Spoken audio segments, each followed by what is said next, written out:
It captured the Panama City headlines for days in 2009. How was the courtroom today? Well, Jerry, but the moment she stepped through the door, Eventually, after two federal trials, the first being a mistrial, Amy Cooper, girlfriend of well-known Panama City surgeon Dr. Michael Reed, is convicted in a cocaine conspiracy case, guilty of making 2 phone calls to an admitted drug dealer and giving the dealer $30,000 for about 1 kilogram of cocaine. Dr. Reed and 6 other co-defendants were also convicted in the case. Well-known, very successful orthopedic surgeon and the things that go along with the circumstances there. How did you feel? How I felt was very shameful and guilty, and I was very much in denial. How many years were you in a relationship with Dr. Reed? I can't discuss that on camera. On February 17, 2010, Amy Cooper was sentenced to 41 months in federal prison in West Virginia with a year of supervised release. But that sentence was shortened almost in half for Cooper with her completion of a special program. She was back in Panama City Beach, the first of this year. I talked with Cooper recently, just months after she was released from prison. Cooper says she had fought cocaine addiction for almost a decade, leading up to her federal trial. It's something you just can't shake easily, right? No, I thought I could. I mean, at times I would quit, and the total length of time I would quit maybe 6 months at a time, but I would always go back. I would use cocaine to go to, before I went to parties, or if I went to parties socially, there would be cocaine. And your family knew of your addiction? No, my family was not aware of my addiction. After her conviction, she recalls how she felt that first night in prison. Honestly, I had relief because I finally knew there was going to be an end to this. But you missed your family, you missed your daughters. I missed my daughters because I did not reconnect with my parents until I had been in Alderson for a couple of weeks. And now, back home, that process for Amy Cooper continues. I have family here, wonderful family here that loves me, and I love them, and I want to be a part of their lives, and they've allowed me to start being back a part of theirs. And you know what? That was priceless. That is priceless to me, to be able to be forgiven, you know. And what other people don't realize is that addiction, when it grabs a hold of you, it's very hard to overcome if you do not have a support system and you do not have people around you that love and care about you. But also, if you don't want the sobriety, when addiction grabs a hold of you, you don't have a choice in the matter. While you were in prison, there was a conversion. Yes. As I understand. There was a change in your life that you've talked about there. What happened in prison? I surrendered it all. And when I say surrendered it all, I surrendered my life to the Lord. And I got on my hands and knees. And I told the Lord, I said, if you will get me through this mess that I have made in my life, I will use it and tell everybody that I can the rest of my life your message. If you will just get me through this, please give me the strength to get through this. And he did. But it's faith, and that's brought me to where I am now. It was my faith. Cooper says she started writing devotions while serving her prison term. After completing 18 of the 41 months of her sentence, she was able to return to Bay County with the inspiration to help others with addiction. Faith at the Beach, did that come about while you were serving time in federal prison, or after that, or what? Tell me how that came about. I was on the beach January 8th. It was a beautiful day. The first time my feet had touched the sand. And I was walking, and I thought, you know, Lord, I love writing, and I want to start back my devotions. Where can I go with this? And he told me, he said, you're here. You feel like you were given a purpose then to start a group like this to help other people with addictions. Yes, I'm not a doctor, I'm not a therapist, I don't have a degree in counseling, but I know with all this combined and with a support group, people can overcome their addictions. I believe that with all my heart. I graduated in 1991. I was chaplain of my senior class. I cheered for Bay High. I actually was the Azalea Trail Queen in 1991. Most of your family here? All of my family is here with the exception Of some in Atlanta. Mm-hmm. Yes. The situation that came about with the cocaine conspiracy trial, the charges, this, Yes, that, and sir. the other. Was that your first time being in trouble with the law? No, it wasn't. Can you tell me what happened in the past a little bit? I've been in trouble before for writing bad checks. I had a problem with writing bad checks. I would write them to cover the cost of something that I wanted or needed, which stemmed from a want of instant gratification and impulsive and compulsive behavior. And I had to have it right now, right then. It didn't matter who got hurt in the way. I was very selfish. Mm-hmm. What about problems with addiction, drug addiction in the past? Were there problems? Yes. I started using cocaine, I guess you would say socially. I guess it would be considered socially. And when I say that, I would use cocaine to go to, before I went to parties, or if I went to parties socially, there would be cocaine, and I started using that way. As a couple of years progressed, it became, with anything, a habit. If you do something for so long, it becomes a habit. And unfortunately, I used cocaine one too many times, which became a habit for me. And I continued to use, and continued up until I was indicted for my charge federally. And how many years had you used cocaine to the time that you had met Dr. Reed? I had used up until from 2000, probably about 6 years. It's something you just can't shake easily, right? No, I thought I could. I mean, at times I would quit, and the total length of time I would quit maybe 6 months at a time, but I would always go back. I would go back because to me cocaine was my drug of choice, of course, but it also made me feel better about myself, and it numbed pain that I was trying to suppress that I never dealt with. And your family knew of your addiction? No, my family was not aware of my addiction. That is what made this so hard on them, because they didn't have a clue. They had no earthly idea. And I had very close friends who didn't have any idea either, and they too were hurt in this process. Must have been a difficult thing to hide, your addiction to drugs, to cocaine. It was. I only associated with, well, I didn't associate with a lot of people when I used, actually. I tried to hide it. It was something I was ashamed of, but yet would still use. Even though I was shameful and guilty about it, I would still use because the addiction had a hold of me. I didn't have a hold of my addiction. So you met Dr. Reed and began a relationship. I did. And then, I guess at some point, how many years were you in a relationship with Dr. Reed? I can't discuss that on camera. Mm-hmm. That's just something I can't. Going back to that time, there was a situation to where an arrangement had to be made to buy cocaine. Yes. That's what the charges came out of, and like that. You made I made some a phone call. calls. My charge was use of a telephone, use of a communications device to facilitate a drug transaction. That was my charge, and that was what I was eventually found convicted and found guilty of on my second trial, yes. Were you surprised? And your arrest, when you were arrested, I'm trying to remember, was it a wiretap or whatever? How did the authorities find all that out? I was on a superseding indictment. I was never arrested. I appeared to my first appearance August 2010. So I was arraigned, but I was not cuffed, and your idea of arrest and maybe other people's, I was brought to court to be served with my indictment.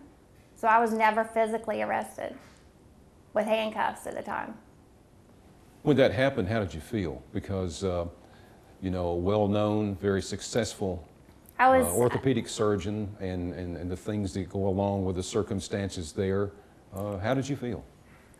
How I felt was very shameful and guilty, and I was very much in denial.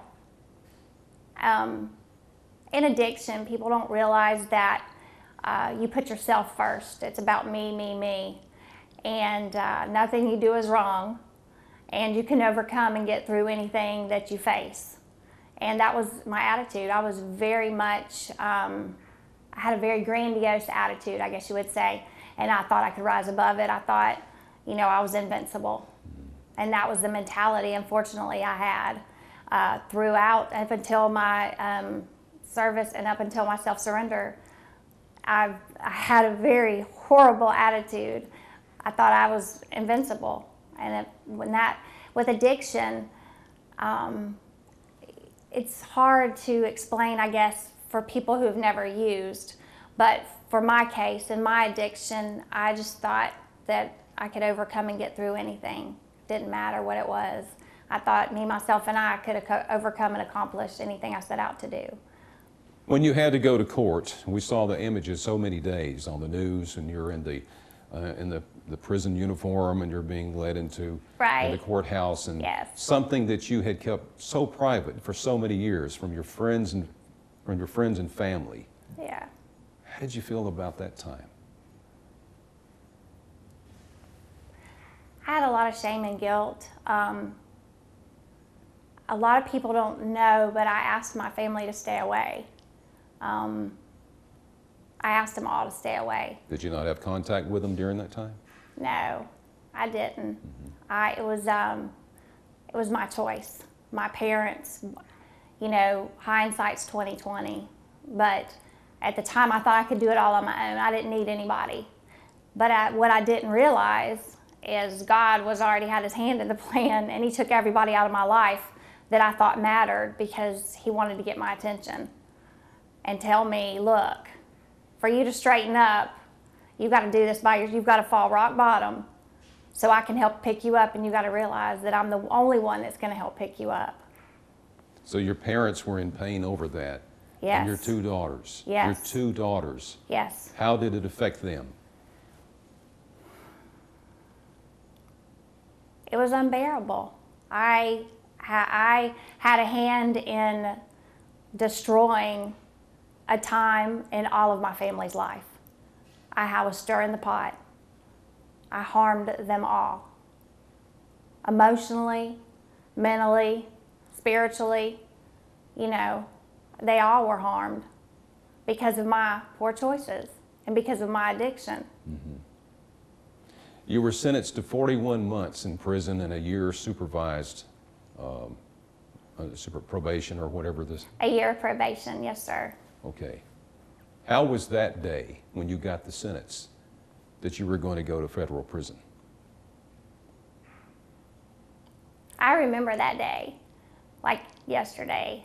And when I was able to speak, I apologized publicly to my family. Of course, they weren't there to hear it, but I told the judge how sorry I was and that I knew that I had hurt so many people. It wasn't surreal because I still had a grandiose attitude because I had my attorneys working on an appeal. And in that process, I thought there may be a chance I wouldn't even go because my appeal was based on being able to stay out until my appeal was heard. So it really didn't sink in. The shame and the guilt started sinking in because I had officially been sentenced. But I still had an attitude of thinking I could beat it. When you were sentenced, did you still have that feeling that you could control certain things? I did. And it was a sick feeling. It's a sick sense. But I wasn't clean. I was clean in the sense I hadn't used. But to be totally clean, well, with cocaine, I'm not, educated on every other drug, but it has to be out of your system for at least 2 years for your mind starting to function, your body starting to function, and you starting to see the light, the real light, I guess you would say, not the fake, images that you live in, the fake life that you think you live in. So I still had an attitude of grandiose that I could beat it. I did. Even on the day you were sentenced? Even on the day I was sentenced. And and my attorney, I had a wonderful attorney, Jim White. Accolades to him because he did a wonderful job and he was so supportive. He was like, we can do this, we can do this. And he did the best that he could. But what people don't understand is even though I lost my trial, I didn't lose. He did a wonderful job.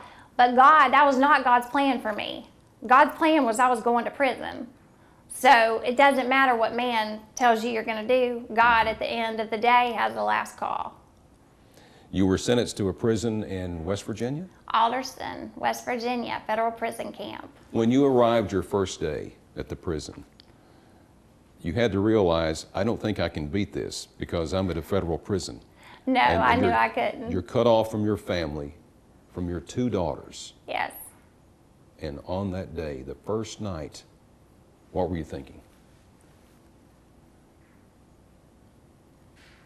Honestly, I had relief because I finally knew there was going to be an end to this. I slept like a baby.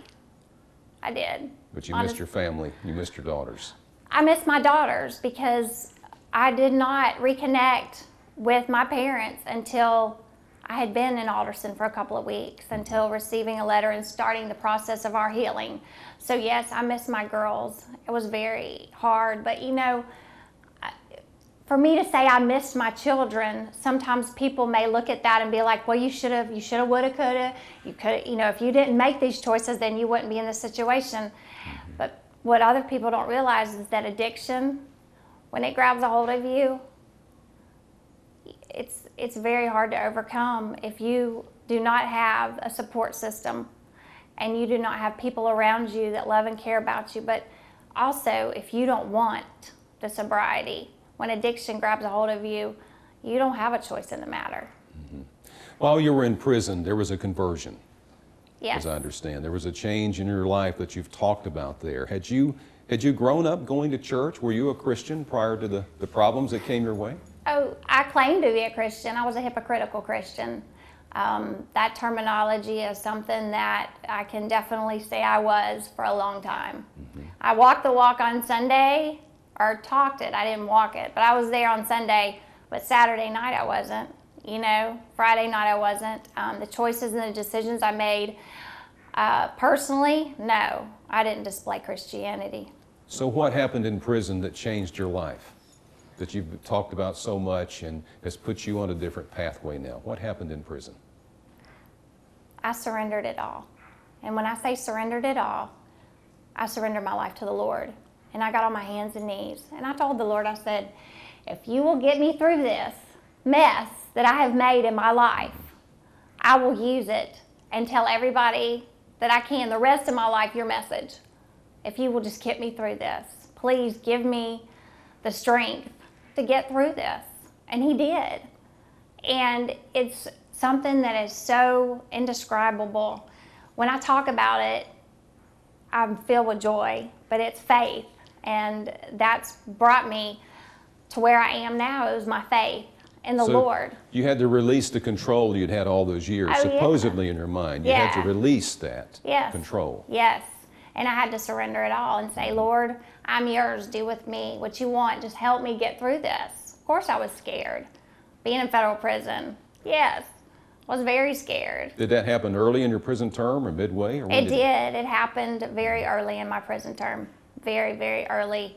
Within, I'd say, within the first couple of weeks. Definitely. And then for the remainder of the time there, how was your attitude? What were your thoughts? Other than just trying to complete this term and get out. My first thought was to find out about the program that I would be afforded the opportunity to take, which was RDAP. Mm-hmm.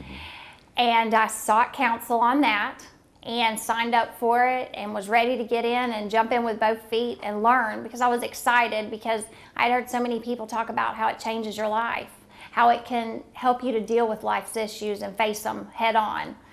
And so I made the right moves to do that. I put in the cop-outs, is what it's called in federal prison, to get to where you want to go, and put those in and requested to see the counselor and was afforded that opportunity and started my program.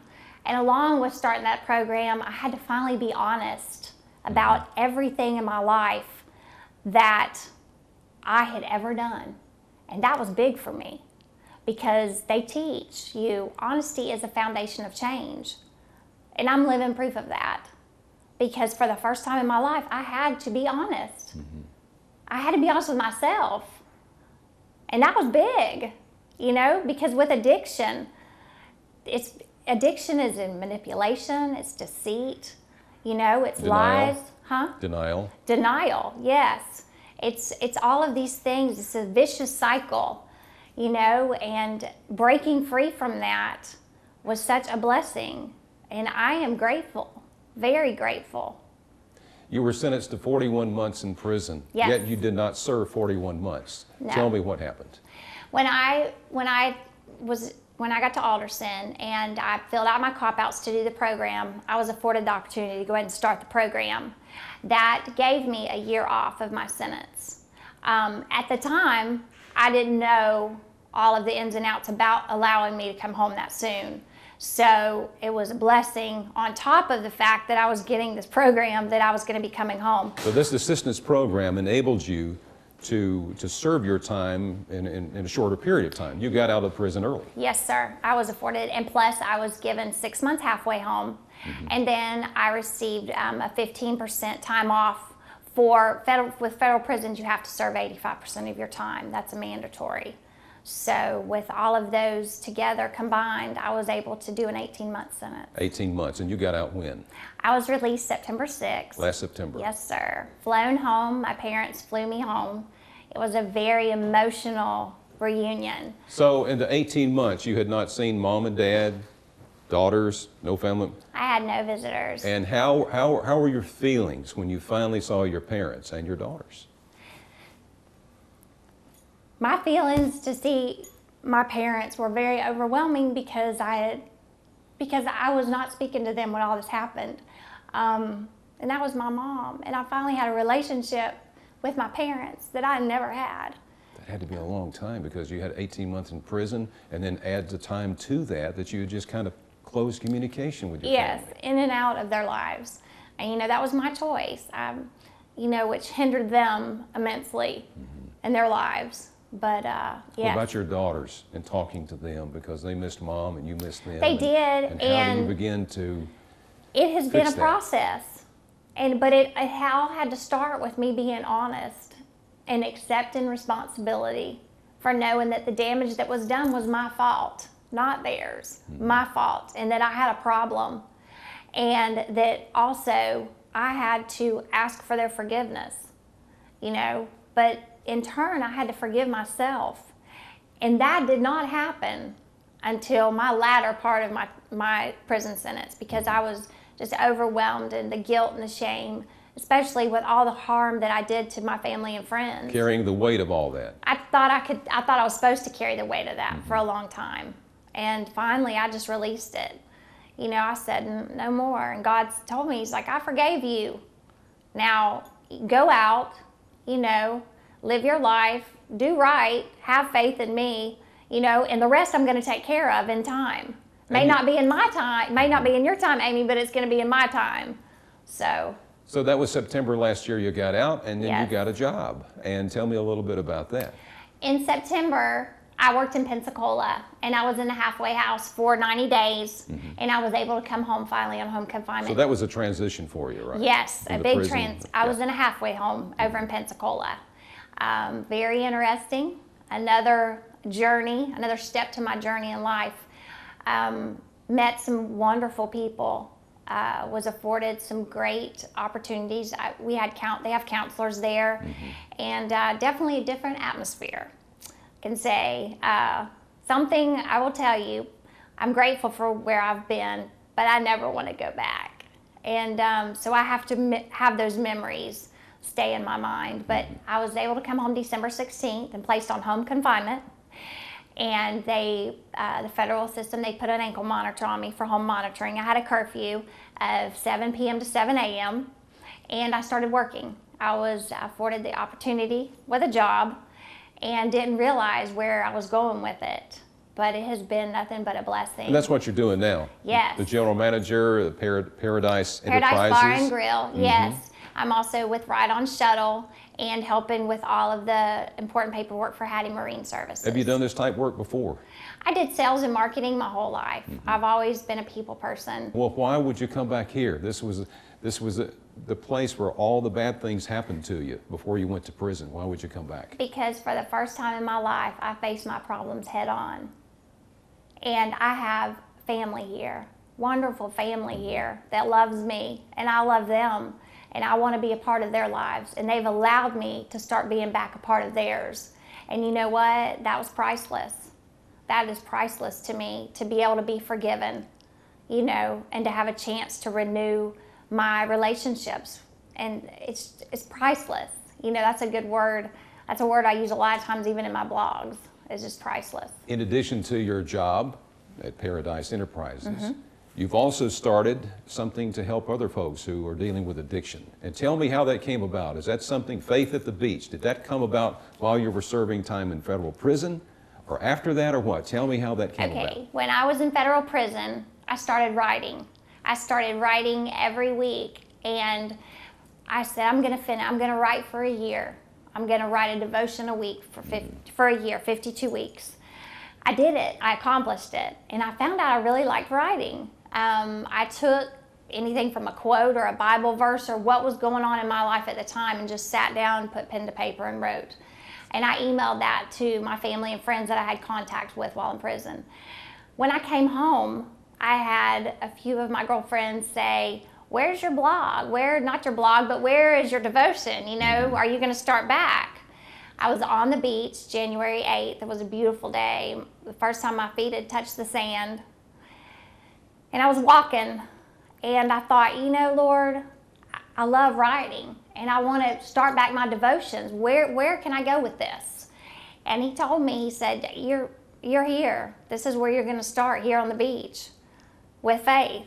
And it gives me goosebumps to talk about it, because it was my Faith at the Beach. I came home, and my youngest daughter helped me set up a Facebook page to have it.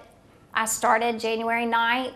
I set up the page, and I just told anybody that would listen, this is where I've been, and this is where I'm going. And if I can help anybody along the way, that is a mission for me.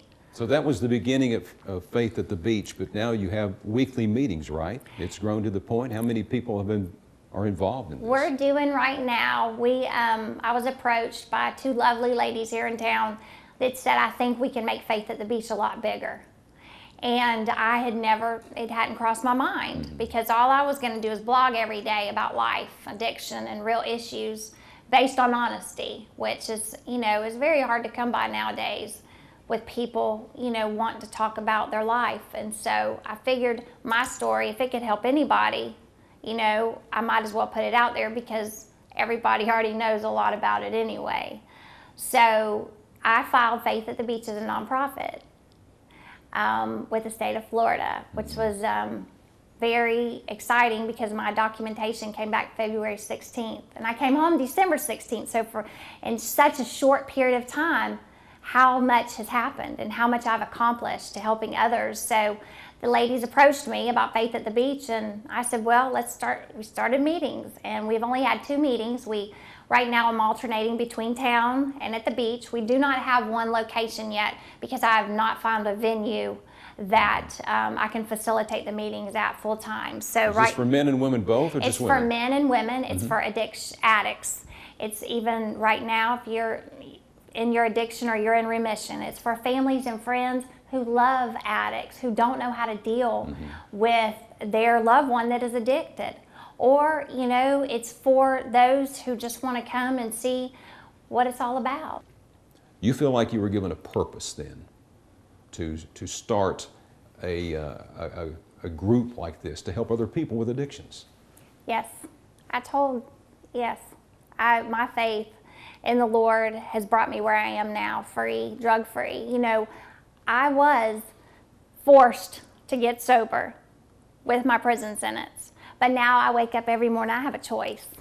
And I don't want to choose drugs. I want to choose honesty, and I want to choose faith and hope, and I want to choose love and forgiveness. And these are just things that together combined, I'm not a doctor, I'm not a therapist, I don't have a degree in counseling, but I know with all this combined and with a support group, people can overcome their addictions. I believe that with all my heart. And fixing things with your daughters. Yes. That's got to be a big goal there. It is, but you know, it's baby steps. It's every day. It's baby steps.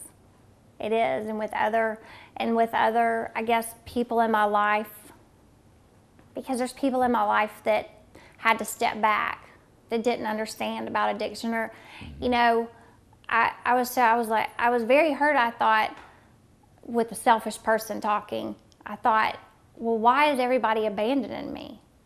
And really, that wasn't the case. They didn't know what to do. They didn't know how to handle things. They didn't know what to say. And that's another reason for Faith at the Beach coming, you know, and hopefully pulling in people and having a full circle of support, because addiction is very surprising to a lot of people. And it's a lot more common than people realize, I believe, too. People who are going through addiction, struggling with it every day, what do you say to that person? I tell that person that every day is a new day. And sometimes we have to live it half an hour by the hour, half a day by the full day. But sobriety is attainable, and honesty is a foundation of change. And with faith in the dear Lord above, anything is possible. Okay. You've covered so much. Before we turn the camera off, anything else? Thank you for allowing me and giving me this opportunity to talk about Faith at the Beach. We have, it's online, it's www.faithatthebeach.com, and I have a Facebook page. And I look forward to helping others and serving others in this community. Thank you, ma'am.